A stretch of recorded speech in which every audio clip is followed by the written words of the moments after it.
कारी साहब कह रहे हैं मैं थोड़ी देर में आ रहा हूँ। देखा मलिक साहब, मैंने कहा था ना आपसे कि कारी साहब बड़े मगरूर हो गए, आपके बुलाने पे भी नहीं है। बात तो तुम्हारी ठीक है। अगर कारी साहब नहीं आ सकते तो हम तो जा सकते हैं ना। चलो चलते हैं कारी साहब के पास, चल के पूछ लेते हैं। चलें मलिक साहब।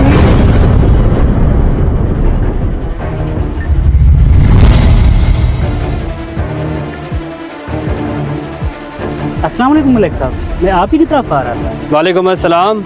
बड़े मगरूर हो गए कारी साहब आप तो, मेरे बुलाने पे भी नहीं आए और आपकी शिकायतें भी बहुत आ रही है मेरे पास। मलिक साहब मैं दरअसल जिक्र कर रहा था, इसलिए थोड़ा लेट हो गया हूँ। तो मलिक साहब मेरी शिकायतें कौन सी आ रही हैं? कारी साहब सुना है आप लोगों को मस्जिद में वुजू करने से रोक रहे हैं, ये कौन सा तरीका है?